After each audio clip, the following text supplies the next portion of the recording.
जय श्री कृष्णा। दोस्तों, कहते हैं कि होनी बहुत प्रबल होती है। होनी को कोई नहीं टाल पाता। जो किस्मत में लिखा होता है वह होकर ही रहता है।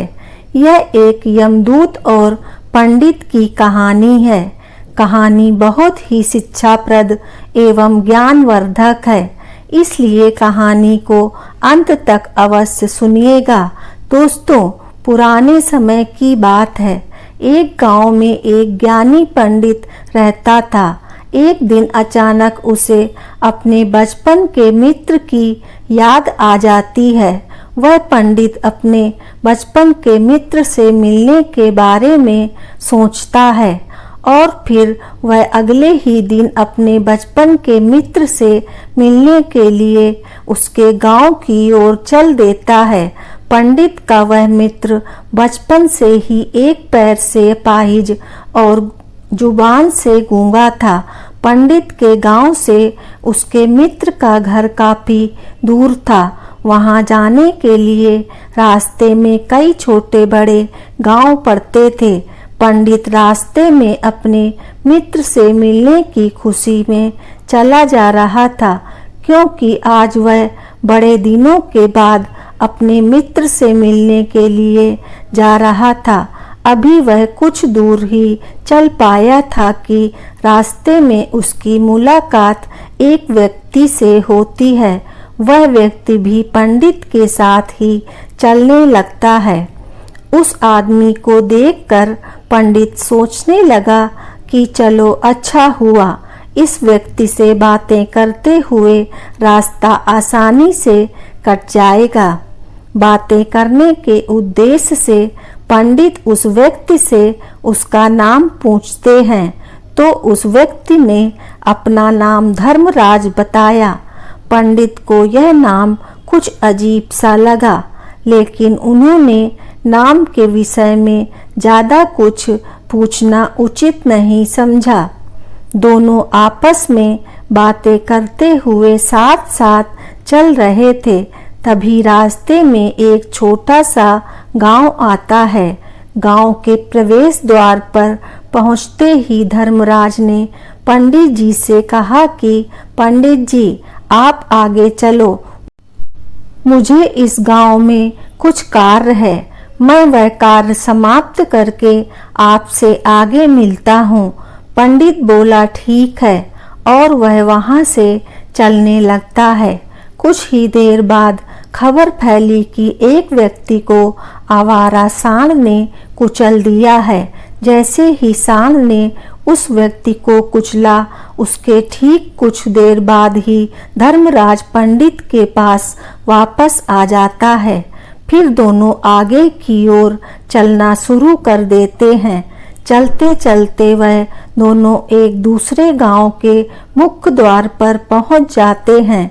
गांव के बाहर एक बहुत ही बड़ा और आलीशान मंदिर दिखाई देता है। वहां पर आराम करने की सुविधा भी काफी बढ़िया लग रही थी। पंडित के दोस्त का घर अभी भी वहां से काफी दूर था और रात के होने के कारण पंडित धर्मराज से कहते हैं कि जल्द ही रात होने वाली है। सारा दिन सफर करने से मैं तो थक गया हूँ और तुम भी थक गए और भूख भी लग रही होगी, तो यहीं पर हम भोजन करके आज रात को विश्राम कर लेते हैं और आगे का सफर हम अगली सुबह जारी रखेंगे। धर्मराज ने कहा कि ठीक है, मुझे भी यहाँ पर किसी को कुछ पैसे देने हैं। तुम भोजन करके आराम करो, मैं थोड़ी देर बाद आकर भोजन कर लूँगा। इतना कहकर वह वहाँ से चला जाता है। लेकिन उसके जाते ही कुछ देर बाद उस गांव में धुआं उठता हुआ दिखाई देता है और देखते ही देखते पूरे गांव में आग लग जाती है और कुछ ही देर में धर्मराज वापस पंडित के पास आ जाता है।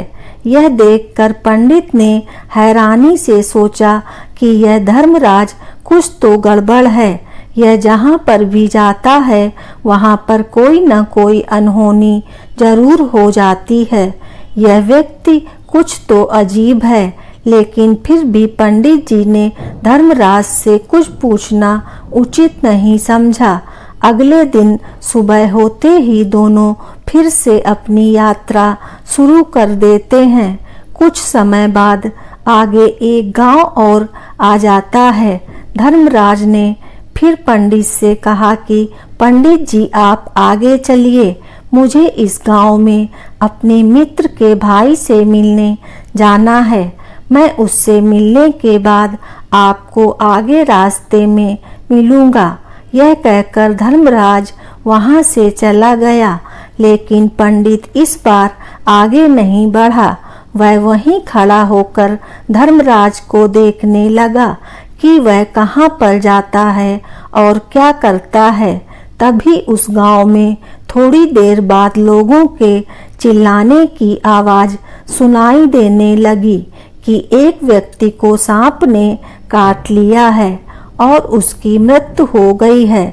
ठीक उसी समय धर्मराज फिर से पंडित के पास पहुंच गया, लेकिन इस बार पंडित से रहा नहीं गया और उसने धर्मराज से पूछ ही लिया कि तुम जिस भी गांव में जाते हो वहां कोई न कोई अनहोनी जरूर हो जाती है। क्या तुम मुझे बता सकते हो कि आखिर ऐसा क्यों हो रहा है? तब धर्मराज मुस्कुराते हुए पंडित जी से कहने लगता है कि आप तो मुझे बहुत ज्ञानी मालूम पड़े थे, इसलिए मैं आपके साथ चलने लग गया था, क्योंकि ज्ञानी व्यक्तियों का साथ बहुत अच्छा होता है। परंतु आप अभी तक नहीं समझ पाए कि मैं कौन हूँ। पंडित ने कहा, मुझे तो पहले से ही शंका थी कि तुम कोई आम व्यक्ति नहीं हो। अगर आप स्वयं ही अपना परिचय दे दें तो मुझे आपको समझने में आसानी हो जाएगी। तब धर्मराज ने जवाब दिया कि मैं लोगों के प्राण हरने वाला यमदूत हूँ और जिन लोगों की उम्र पूरी हो चुकी होती है यमराज की आज्ञा से उन लोगों के प्राण हरण करता हूँ। पंडित को पहले से इस बात की आशंका थी, फिर भी धर्मराज के मुंह से ऐसी बातें सुनकर पंडित जी कुछ क्षण के लिए घबरा गए, लेकिन फिर भी हिम्मत करते पूछते हैं कि अगर तुम सच में कोई यमदूत हो तो मुझे यह बताओ कि अगली मृत्यु किसकी होने वाली है। धर्मराज ने बड़ी सरलता से जवाब दिया कि अगली मृत्यु तुम्हारे उसी मित्र की होनी है जिससे तुम मिलने जा रहे हो, और तुम ही उसकी मृत्यु का कारण बनोगे। यह बातें सुनकर पंडित सहम गया और सोच में पड़ गया कि अगर सच में यह यमराज का भेजा हुआ दूत हुआ तो उसकी यह बात भी सच ही होगी और मेरे ही कारण मेरे बचपन के सबसे अच्छे मित्र की मृत्यु हो जाएगी। इसलिए अच्छा तो यही होगा कि मैं उससे मिलने की बजाय वापस अपने घर लौट जाऊं। कम से कम मैं अपने मित्र की मृत्यु का कारण तो नहीं बनूंगा। धर्मराज ने मुस्कुराते हुए कहा, तुम जो सोच रहे हो वह सब मुझे पता है, मगर तुम्हारे अपने घर लौट जाने से नियति नहीं बदल जाएगी। तुम्हारे मित्र की मृत्यु तो निश्चित है और वह अभी कुछ ही पलों में घटित होने वाली है। धर्मराज के मुख से ऐसी बातें सुनकर पंडित को एकदम झटका सा लगा, क्योंकि धर्मराज ने पंडित के मन की बातें पढ़ ली थी, जो कि एक सामान्य व्यक्ति के लिए संभव नहीं था। अब पंडित को विश्वास हो गया कि वह धर्मराज सचमुच यमदूत ही है। जब पंडित को यह पूर्ण विश्वास हो गया कि धर्मराज सच में यमदूत है तो वह घबरा गया। वह अपने मित्र की मृत्यु का कारण नहीं बनना चाहता था, इसलिए वह पलटकर अपने गांव की तरफ वापस जाने लगा। लेकिन जैसे ही पंडित वापस जाने के लिए मुड़ा, तभी उसने देखा कि उसका मित्र तेजी से उसकी ही तरफ चला आ रहा है, जो कि पंडित को देखकर अत्यंत प्रसन्न दिखाई पड़ रहा था। अपने मित्र के आने की गति को देखकर पंडित को ऐसा लगा कि जैसे उसका मित्र काफी देर से उसका ही पीछा कर रहा था, लेकिन वह बचपन से ही गूंगा है और पैर से भी लंगड़ा था, इसलिए ना तो वह पंडित को आवाज देकर रोक पाया था और ना ही उस तक पहुंच पा रहा था। लेकिन जैसे ही वह पंडित के पास पहुंचा, अचानक ही जमीन पर गिर पड़ा और उसकी मृत्यु हो गई। पंडित एकदम से हक्का बक्का होकर धर्मराज की ओर देखने लगा, जैसे कि वह पूछना चाह रहा हो, आखिर यह क्या हुआ। धर्मराज पंडित के मन में उठे हर प्रश्न को समझ गया और बोला, तुम्हारे मित्र ने पिछले गांव में ही तुम्हें देख लिया था और यह वहीं से तुम्हारा पीछा कर रहा था, लेकिन गूंगा और लंगड़ा होने की वजह से वह तुम तक पहुंच नहीं पाया। उसने अपनी पूरी ताकत लगाकर तुम तक पहुंचने का प्रयास किया, लेकिन बुढ़ापे में बचपन जैसी ताकत नहीं होती, इसलिए उसे दिल का दौरा पड़ गया और यही उसकी मृत्यु का कारण बन गया। वह तुमसे मिलने के लिए अपनी सीमाओं को तोड़कर तुम्हारे पीछे भाग रहा था, इसलिए अपने मित्र की मृत्यु का कारण भी तुम ही कहलाओगे। अब पंडित को पूर्णता विश्वास हो गया कि धर्मराज यमदूत है और उसका कार्य जीवों के प्राण हरण करना है, लेकिन पंडित एक समझदार व्यक्ति था।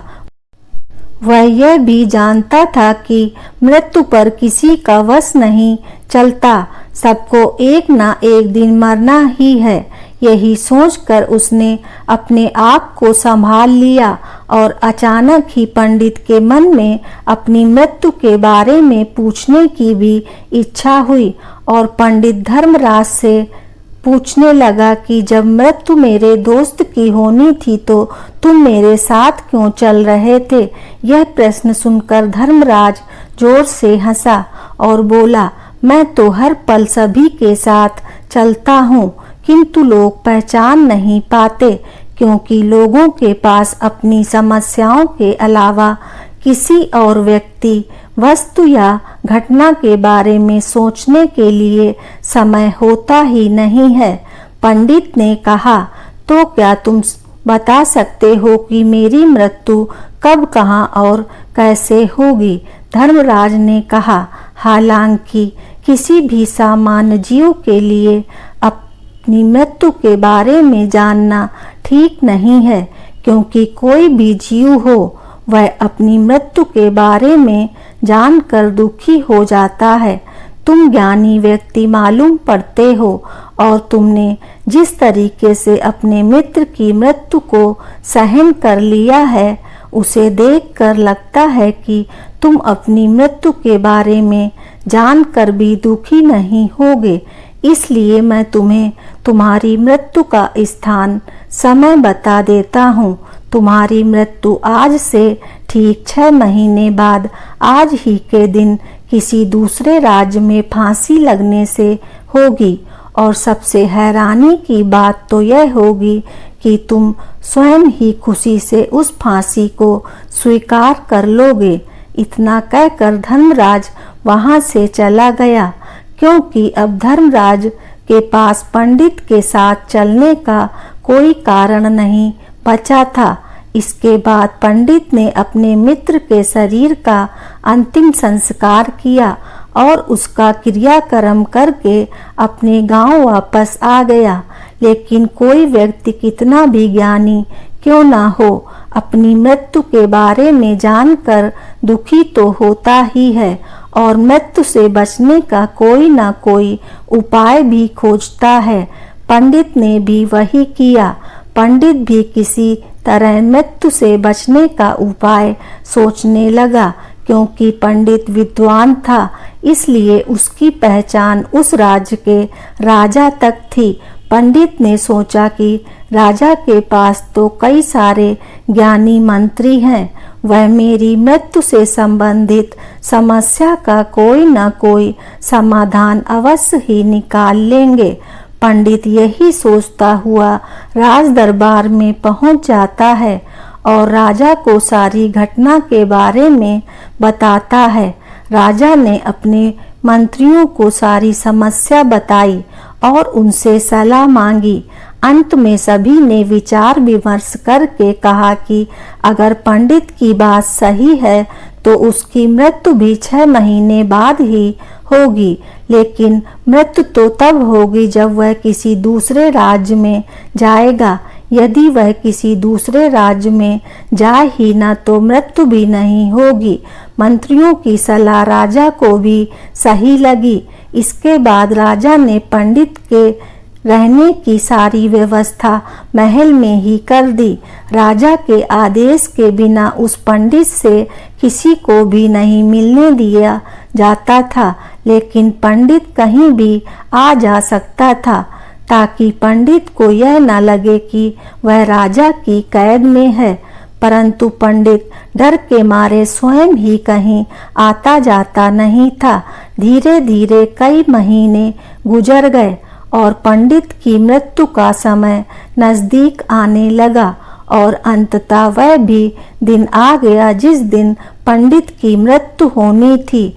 जिस दिन पंडित की मृत्यु होनी थी उस रात पंडित डर के मारे जल्दी सो गया ताकि जल्दी से वह रात बीत जाए और अगला दिन आ जाए ताकि मृत्यु टल सके।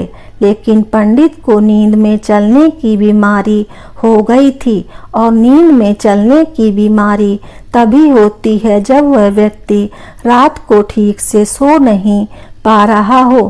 पंडित भी अपनी मृत्यु को लेकर बहुत चिंतित रहता था। वह पिछले कई दिनों से ठीक से सो भी नहीं पा रहा था, इसलिए पंडित को भी नींद में चलने की बीमारी हो गई थी। जब पंडित अपनी बीमारी के बारे में स्वयं ही नहीं जानता था तो फिर राजा मंत्री या किसी वैद्य को इसके बारे में बताने का कोई प्रश्न ही नहीं उठता था। उस रात जब वह सो रहा था तो अचानक पंडित को नींद में चलने का दौरा पड़ गया। वह उठा और महल से निकलकर राजा के अस्तबल में पहुंच गया।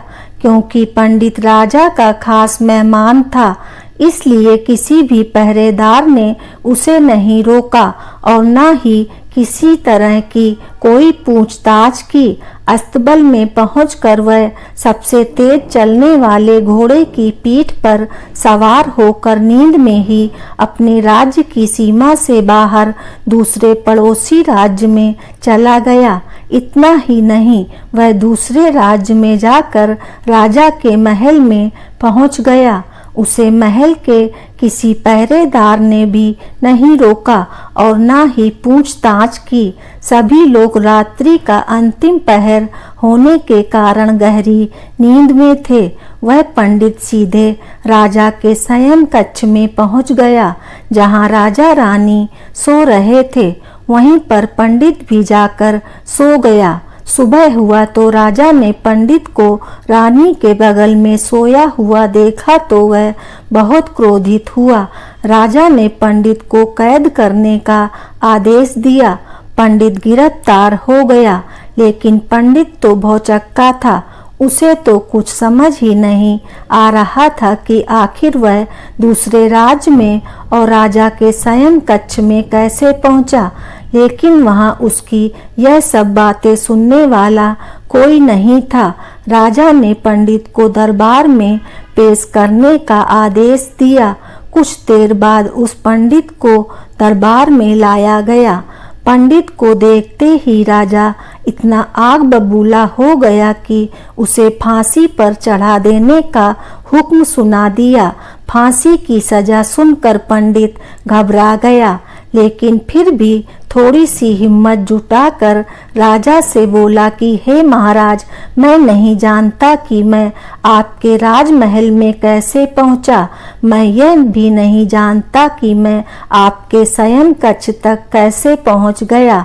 आपके महल के किसी पहरेदार या सैनिक ने मुझे रोका क्यों नहीं, लेकिन इतना जरूर जानता हूँ कि आज मेरी मृत्यु होनी निश्चित है और जो आज होकर ही रहेगी। राजा को यह बात थोड़ी अजीब सी लगी। उसने पंडित से पूछा, तुम्हें कैसे पता कि आज तुम्हारी मृत्यु होनी है? राजा के इस प्रश्न के जवाब में पंडित ने पिछले 6 महीने का सारा वाकया राजा को सुना दिया और बोला कि महाराज, मेरी क्या किसी भी सामान्य व्यक्ति की इतनी हिम्मत नहीं होगी कि राजा के शयन कक्ष में जाकर राजा की उपस्थिति में रानी के साथ सो जाए। राजा को पंडित की बात में थोड़ा तर्क दिखाई पड़ा, परंतु उसने सोचा कि यह मृत्यु से बचने के लिए धर्मराज और उसके द्वारा अपनी मृत्यु की भविष्यवाणी की कहानी बना रहा हो। राजा ने पंडित से कहा कि यदि तुम्हारी बात सत्य है और आज तुम्हारी मृत्यु का दिन है, तो आज तुम्हारी मृत्यु का कारण मैं नहीं बनूंगा। लेकिन यदि तुम्हारी बात झूठी निकली तो निश्चित ही आज तुम्हारी मृत्यु का दिन होगा, क्योंकि जिस राज्य से पंडित आया था उस राज्य का राजा इस राजा का मित्र था। इसलिए राजा ने तुरंत अपने सैनिकों को पड़ोसी राजा के पास भेजकर पंडित की बात की सत्यता का प्रमाण मांगा। भेजे गए सैनिक कुछ ही समय बाद लौटे और उन्होंने राजा को बताया कि महाराज, पंडित जो कुछ भी कह रहा है वह सब सत्य है। पड़ोसी राज्य के राजा ने पिछले 6 महीने से पंडित के रहने की सारी व्यवस्था अपने ही महल में कर रखी थी। यह पंडित राजा का खास मेहमान था। कल शाम राजा आखिरी बार पंडित से उसके कक्ष में मिले थे और उसके बाद इस राज्य में कैसे पहुंच गया, इसकी जानकारी किसी को भी नहीं है। इसलिए उसे राज्य के राजा के अनुसार पंडित को फांसी देना ठीक नहीं है। लेकिन राजा के सामने यह नई समस्या थी, क्योंकि उसने बिना पूरी बात जाने ही पंडित को फांसी की सजा सुना दी थी। इसलिए अगर उसने फांसी नहीं दी तो राजा के वचन का अपमान हो जाएगा, लेकिन अगर राजा की बात का मान रखा जाए तो बेवजह एक निर्दोष व्यक्ति की मौत हो जाएगी। राजा ने अपने सभी मंत्रियों से इस बारे में सुझाव मांगा तो मंत्रियों ने राजा को सुझाव दिया कि महाराज, पंडित को एक कच्चे सूत के धागे से फांसी लगवा दी जाए। इससे आपके कथन का मान भी रह जाएगा और कच्चे सूत के धागे से पंडित को फांसी भी नहीं लगेगी और उसके प्राण भी बच जाएंगे। राजा को मंत्रियों का यह सुझाव पसंद आया और उसने ऐसा ही करने का आदेश दे दिया। पंडित के लिए कच्चे सूत के धागे से फांसी का फंदा बनाया गया और नियम के अनुसार पंडित को फांसी पर चढ़ाए जाने लगा। सभी लोग बहुत खुश थे कि ना तो वह पंडित मरेगा और ना ही राजा का वचन खाली जाएगा। पंडित को भी पूर्ण विश्वास था कि इस सूत के धागे से तो उसकी मृत्यु हो ही नहीं सकती। इसलिए वह खुशी खुशी उस पर चलने के लिए तैयार हो गया। जैसा धर्मराज ने भविष्यवाणी की थी कि तुम खुद ही अपनी फांसी को स्वीकार करोगे। लेकिन जैसे ही पंडित को फांसी दी गई, सूत का धागा तो टूट गया, लेकिन टूटने से पहले उसने अपना काम कर दिया था। पंडित के गले की एक नस सूत के धागे के झटके से कट चुकी थी और पंडित जमीन पर पड़ा तड़प रहा था। उसके गले से खून ही खून निकल रहा था और देखते ही देखते पंडित का शरीर पूरी तरह से शांत हो गया। सभी लोग आश्चर्यचकित थे और पंडित को मरता हुआ देख रहे थे। किसी को विश्वास नहीं हो रहा था कि कच्चे सूत के धागे से भी किसी इंसान की मृत्यु हो सकती है, लेकिन घटना तो घट चुकी थी। नियति ने अपना काम कर दिया था और धर्मराज की भविष्यवाणी सच हो चुकी थी। श्रीमद् भगवद गीता में भगवान श्री कृष्ण ने कहा है, जो होना होता है वह होकर ही रहता है। हम चाहे कितनी भी सावधानी बरतें, कितना भी उपाय कर लें, लेकिन घटना और घटना की पूरी प्रणाली पहले से ही लिखी होती है, जिसे हम थोड़ा सा भी इधर उधर नहीं कर सकते। दोस्तों, शायद इसलिए ईश्वर ने हमें भविष्य जानने की क्षमता नहीं दी है, ताकि हम अपने जीवन को ज़्यादा बेहतर तरीके से जी सकें। आपको यह कहानी कैसी लगी कृपया कमेंट करके ज़रूर बताएं। वीडियो पसंद आया हो तो लाइक करें और आगे की ऐसी ही कथा कहानी एवं जानकारी को जानने के लिए चैनल को सब्सक्राइब अवश्य करें। धन्यवाद आपका।